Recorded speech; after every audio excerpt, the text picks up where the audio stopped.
वो दबाव बना रहे हैं, उनको हतोत्साहित कर रहे हैं, उनको ये बता रहे हैं कि इसमें न्याय नहीं मिल सकता है, इसमें 10-20-15 बरस लग सकता है, आप लोग पैसा वैसा लेकर इसको रफा दफा कीजिए। तो मुझे लग रहा है कि ये सिरे से गैर कानूनी है। जो इन्वेस्टिगेटिंग अफसर है उसको ये नहीं कहना चाहिए। तो इस बात की भी शिकायत वहां के वरीय पदाधिकारियों से की जाएगी। तो जो न्याय के लिए जो मुकम्मल कार्रवाई होना चाहिए, एक समय सीमा के तहत ऐसे दानवाद व्यक्ति को इसने ये कुकृत्य किया है, उसके खिलाफ कठोरतम कार्रवाई सुनिश्चित होगा।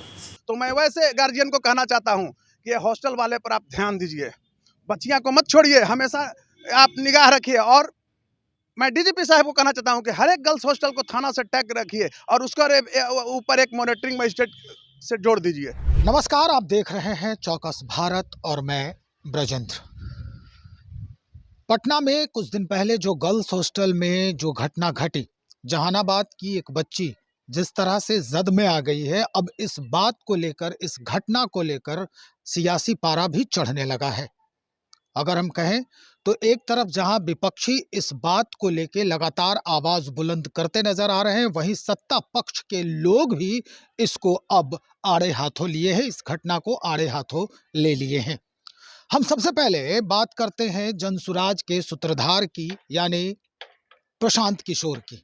जहानाबाद पहुंचे, जहानाबाद पहुंचने के बाद उस बच्ची के गांव गए, वहां उनके परिजनों से मुलाकात हुई और उन्होंने बैठकर उनके जो माता हैं या उनकी जो परिजन हैं उनसे भी बात किया। एक विजुअल है, हम वो दिखा रहे हैं आपको कि किस तरह से प्रशांत किशोर उनकी बातों को सुनते नजर आ रहे हैं, क्या कुछ बातचीत हो रही है, ये बात हम सीधा आपको उस विजुअल के माध्यम से सुनवाना चाहते हैं। वो आप लड़ने के लिए बात बोलते हैं, अभी कस के एक थप मारे नहीं है सर, बेटी क्या था, ऐसे कैसे हो गया, लड़का से बतियाता है। आगे बढ़ने से पहले हम ये भी बता दें कि एक दिन पहले यानी कल परसों जो है वो पप्पू यादव भी वहां पर पहुंचे थे, जो पूर्णिया के फील वक्त सांसद हैं। उनका भी वहां पे जाना कई मायनों में जो है वो कई सवाल खड़े करते नजर आ रहे हैं। कुछ और बातें जो हैं प्रशांत किशोर अब सीधा मुखातिब हैं, वो कहना क्या चाह रहे हैं हम सीधा सुनवा रहे हैं प्रशांत किशोर की जुबानी। के घर पर इसलिए आए हैं कि उनके जो पेरेंट्स हैं, जो माँ हैं बच्ची की और उनके पिताजी हैं, भाई हैं, उनसे बात कर सकें, समझ सकें कि क्या मामला है। जो बात समझ में आ रही है कि इस बच्ची के साथ घटना हुई है, क्या रीजन है, कौन लोग दोषी हैं, ये तो हम लोग नहीं बता सकते हैं। लेकिन ये प्राइमा फेसी दिख रहा है कि पुलिस ने शायद आत्महत्या का केस बताने में जल्दीबाजी की है, क्योंकि कल जो पोस्टमार्टम का रिपोर्ट आया है उसमें ये स्पष्ट लिखा हुआ है, ओपिनियन जो डॉक्टरों ने दिया है कि उस बच्ची के साथ दुर्व्यवहार हुआ है। तो हम लोग की ये ऐसी अपेक्षा है कि पुलिस अब इसको नए सिरे से इसको इन्वेस्टिगेट करेगी, और अगर नहीं करेगी तो हम लोग भी अपनी ओर से जाकर उनसे आग्रह करेंगे। आज या कल पीड़ित परिवार के जो लोग हैं उनको हम लोग ले जाकर एसपी, एसएसपी या उनसे वरीय पदाधिकारियों से मिलाएंगे और उनसे अनुरोध करेंगे कि हर हालत में उस बच्ची के साथ इंसाफ होना चाहिए। और पुलिस से अगर जो शुरुआती गलती हुई भी है तो अब ये समय है उसको सुधारा जा सके। आप मीडिया के साथी हैं, आपके माध्यम से एक बात जरूर कहेंगे कि परिवार के लोगों ने ये कहा कि उन पर अभी जो वहां पर इन्वेस्टिगेटिंग अफसर हैं, एसएचओ हैं, थानेदार जो लोग भी हैं, वो दबाव बना रहे हैं, उनको हतोत्साहित कर रहे हैं, उनको ये बता रहे हैं कि इसमें न्याय नहीं मिल सकता है, इसमें 10-20-15 बरस लग सकता है, आप लोग पैसा वैसा लेकर इसको रफा दफा कीजिए। तो मुझे लग रहा है कि ये सिरे से गैर कानूनी है। जो इन्वेस्टिगेटिंग अफसर है उसको ये नहीं कहना चाहिए। तो इस बात की भी शिकायत वहां के वरीय पदाधिकारियों से की जाएगी। परिजनों का मुख्य मांग क्या था आपसे? परिजनों ने मुख्य रूप से आपसे परिजनों ने, खासकर उनकी माताजी ने एक ही बात कही कि हमारा जो नुकसान होना है, बच्ची हमारी चली गई, अब हर हालत में उसके साथ इंसाफ होना चाहिए। जिन लोगों को भी, जो लोग भी दोषी हैं, उन पर सख्त से सख्त कार्रवाई होनी चाहिए। सर, पुलिस और उनकी माँ जो है, मैं ये आपको बताना चाह रहा हूँ कि बहुत हिम्मत वाली महिला है, और उन्होंने जो बताया, जो मैंने सुना, आपको बता रहा हूँ। उन्होंने कहा है कि चाहे कुछ भी हो जाए मैं लड़ना चाहती हूँ, कॉम्प्रोमाइज करने का कोई सवाल नहीं है, कहीं किसी तरह के लालच में, दबाव में आने की बात नहीं है। हम लोग चाहते हैं कि उस बच्ची के साथ जो दुर्व्यवहार हुआ है, जो लोग भी दोषी हैं, उस पर कार्रवाई हो। सर, एक और मांग उठ रही है कि हॉस्टलों को लेकर कुछ नियामक बनाया जाए ताकि लड़कियों की सेफ्टी सुनिश्चित हो। वो अलग मामला है। आज का मामला तो ये है कि इस बच्ची के साथ अगर गलती हुई है तो जिन लोगों ने भी गलती करा है उन पर सख्त से सख्त कार्रवाई हो। न सिर्फ उन पर कार्रवाई हो बल्कि जिन लोगों ने मिली भगत में जो लोग शामिल रहे हैं, चाहे वो अस्पताल के लोग हों, पुलिस प्रशासन के लोग हों, सब पर कार्रवाई की हम लोग मांग कर रहे हैं। अगर नहीं होगा तो जो कुछ भी हम लोग से बन पड़ेगा वो सब कुछ कल किया जाएगा। आखिरी सवाल प्रधान सर, ये सर पुलिस पहले कह रही है आत्महत्या है, बाद में रिलीज जारी कर रही है, sexual violence can not be rule out. हाँ, मतलब कल अभी पोस्टमार्टम का रिपोर्ट कल रात में आया है, उसी आलोक में पुलिस को नए सिरे से इसको इन्वेस्टिगेट करना चाहिए। अगर वो नहीं करते हैं तो फिर हम लोग अपनी आवाज उठाएंगे। साफ तौर पे कहा है कि ये घटना बिल्कुल भी बर्दाश्त के काबिल नहीं है जिस तरह की घटना हुई है। लेकिन अब जो मामला सामने आ रहा है वो निश्चित तौर पर एक अलग कहानी कहते नजर आ रही है। इसकी जांच होनी चाहिए। अगर प्रशासनिक जो अधिकारी हैं नहीं सुनते हैं तो हम लोग भी जाकर के इस पूरे मामले की बेहतरीन जो तहकीकात है वो कराने की गुहार लगाएंगे, मांग करेंगे। लेकिन ऐसे में जो भी बातें सामने आ रही है वो बिल्कुल भी गलत है, क्योंकि पुलिस के द्वारा सबसे पहले ही कहा गया था कि ये घटना जो है वो उस तरह की नहीं है जिसको तुल दिया जा रहा है, जिस मामले को लेकर तुल दिया जा रहा है। आगे बढ़ते हैं। ये जनता दल यूनाइटेड के मुख्य प्रवक्ता हैं और एमएलसी हैं फिल वक्त नीरज कुमार। उनसे भी इस मुद्दे पर बातचीत हुई और उन्होंने क्या कुछ कहा है हम सीधा सुनवा रहे हैं। जो भी घटना हुई दुखद, मर्मांतक और पीड़ाजनक है। इस संबंध में तत्कालीन मेडिकल इंजरी रिपोर्ट एवं अन्य रिपोर्ट के संदर्भ में प्रशासन ने मीडिया के साथियों को जानकारी दी। इसके अलावा यह भी मंतव्य दिया कि पोस्टमार्टम रिपोर्ट के लिए भी अनुशंसा की गई है। पोस्टमार्टम रिपोर्ट आने के बाद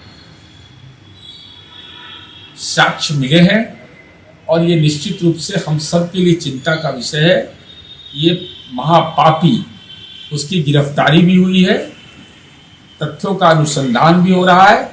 इस संबंध में जो भी पीड़ित पक्ष है उनके परिजन से जुड़े हुए लोग हम लोग के संपर्क में भी रहे हैं। तो जो न्याय के लिए जो मुकम्मल कार्रवाई होना चाहिए, एक समय सीमा के तहत ऐसे दानव व्यक्ति को जिसने ये कुकृत्य किया है उसके खिलाफ कठोरतम कार्रवाई सुनिश्चित होगा। इनका साफ कहना है कि अब तो साक्ष्य आ गए हैं, लेकिन अब ये बर्दाश्त के काबिल नहीं है और जो पापी इस घटना को अंजाम दिया है उसे सलाखों के पीछे होना चाहिए। और जो कार्रवाई है, कठोर से कठोरतम कार्रवाई जो है वो उसके लिए मुकम्मल की जा सकती है और होनी भी चाहिए। कानून अब अपना काम करे और जो बिहार के जो प्रशासनिक अधिकारी हैं उनको भी इस पर संज्ञान लेने की जरूरत है। 2 दिन पहले ही हमने इस पर पूरी खबर चलाई थी और खबर में पटना उच्च न्यायालय के जाने माने अधिवक्ता डॉक्टर कौशलेंद्र नारायण इस मसले पर बातचीत कर रहे थे। उन्होंने उसी वक्त जब पोस्टमार्टम रिपोर्ट नहीं आए थे उस वक्त ही उन्होंने कह दिया था कि यह मामला कुछ और कहानी लिखने जा रहा है। लेकिन अब हम वो चीज़ आपको दिखा रहे हैं जिस समय हमारी बातचीत हुई थी डॉक्टर कौशलेंद्र नारायण से। उन्होंने सीधा सवालिया निशान खड़ा किया था वहाँ के जो लोकल पुलिस हैं, जो नज़दीकी थाना प्रभारी हैं, या फिर पटना सिटी एसपी को लेकर भी उन्होंने बड़ी बात कही थी। क्या कुछ कहा था हम फिर सुनवा रहे हैं आपको उन्हीं की जुबानी। जिला में क्या होगा जब राजधानी पटना में जो पूरे देश का नजर रहता है, किसी भी राज्य की राजधानी, पूरी प्रशासनिक तंत्र यहाँ है और इस तरह की घटना होती है तो इसमें पुलिस को बचना नहीं चाहिए। वो हॉस्टल वाला जो है उससे ज्यादा दोषी पुलिस है। पुलिस नहीं हॉस्टल वाले को बचा रही है, पैसे लेकर के, चाहे जैसे भी लेकर के, ऊपर से दबाव कहीं ना कहीं है। बाहर घर से आकर के यहाँ बढ़ने वाली जो बच्चियां हैं अब उनके मन में भी इस तरह की दुर्भावनाएं उत्पन्न होंगी। ये पढ़ाई जो है वो बाधित होगी, यानी कहीं ना कहीं पंख कतरने की कोशिश है। बाहर से जो बच्चियां हॉस्टल में रहती है ना, मैं कहना चाहता हूं आपके चैनल के माध्यम से, एक वरिष्ठ पत्रकार है, अच्छे जगह से आप शिक्षा प्राप्त किया है, बीएचयू के प्रोडक्ट है, मैं आपको जानता हूं, तो मैं वैसे गार्जियन को कहना चाहता हूं कि हॉस्टल वाले पर आप ध्यान दीजिए, बच्चियां को मत छोड़िए, हमेशा आप निगाह रखिए। और मैं डीजीपी साहब को कहना चाहता हूं कि हर एक गर्ल्स हॉस्टल को थाना से टैग रखिए और उसका ऊपर एक मॉनिटरिंग मजिस्ट्रेट से जोड़ दीजिए। थाना क्या करेगा जी, पूरा क्राइम का थाना है, एक थाना प्रभारी। आप चले जाइए बालू रेंज में 100 करोड़ कमाया है, एसपी तक के दिया है। यह जो निर्भया कांड से बदतर कांड है, यह पटना का जो परसों की घटना है। पुलिस एफआईआर में पॉक्सो एक्ट नहीं लगाई है। आप जानते हैं कि पॉक्सो एक्ट लगना चाहिए, जब अपने कह रहा है कि लगभग ये तो खत्म करना चाह रहा था उसको। तो हमारे समझ से इसकी जितनी निंदा की जाए, और मैं कहना चाहता हूं, पद आता है और जाता है। पटना सीनियर एसपी के लिए भी चैलेंज है और डीजीपी के लिए भी चैलेंज है कि दूध का दूध पानी का पानी करें, और कंकड़बाग के थाना प्रभारी और जो सदर एडिशनल एसपी है उस पर कार्रवाई होनी चाहिए। असली दोषियों को बचा रहा है दोनों। अब पुलिस को मिसलीड किया है, और पुलिस की छवि आम जनमानस में बहुत माने समझिए कि इतना दागी बना दिया है स्टेटमेंट। आप कैसे बिहार पुलिस के जो साइट है, सोशल साइट है, उस पर चला दिया? बताइए कि दवा खाया है? आप डॉक्टर हो, कैसे चला दिया? तो बस आपके पास आपकी पोस्टिंग कर दिया गया, थाना है, पुलिस मिल गया है, तो आप गुंडागर्दी करोगे? पुलिसकर्मी की भूमिका में लाना चाहिए आपको, कानून का पालन करना है। विदाउट मतलब साक्ष्य आप स्टेटमेंट नहीं दे सकते हो। इसलिए वो दोनों पर क्रिमिनल केस, कंप्लेन केस दर्ज होना चाहिए। मैं इस केस को, हमारे संपर्क में भी आए हैं, मैं इस केस को लड़ूंगा और न्याय दिलाने का भरपूर प्रयास करूंगा। जो उसके परिवारजन हैं, और खासकर दोषी जो हैं, चाहे वो पुलिसकर्मी रहे चाहे कोई रहे, उसको शिकंजे के अंदर जाना होगा। बहुत शुक्रिया। स्पष्ट हो गया होगा कि क्या कुछ कहानी है और क्या कुछ इसे बनाकर पेश किया गया था। तो अब चलते हैं, आगे बढ़ते हैं और देखते हैं कि कैसे इस पूरे घटनाक्रम पर क्या संज्ञान लेती है सरकार और कानून अपने हिसाब से किस मोड़ तक इस कहानी को पहुंचाने का प्रयास करती है। हालांकि डॉक्टर कौशलेंद्र नारायण ये कह रहे हैं कि दिल्ली में जो निर्भया कांड हुआ था उससे भी बड़ी घटना है ये। तो देखना ये होगा कि अब आगे जो कार्रवाई होगी वो क्या मुकर्रर की जा सकती है वैसे लोगों के लिए जिसके द्वारा इस घटना को अंजाम दिया गया है। तो चलिए इंतजार करते हैं और बने रहिएगा। हम इस बाबत जो भी अद्यतन जानकारी आएगी वो हम आप तक सीधा पहुंचाने का प्रयास करेंगे। बहुत शुक्रिया आपका।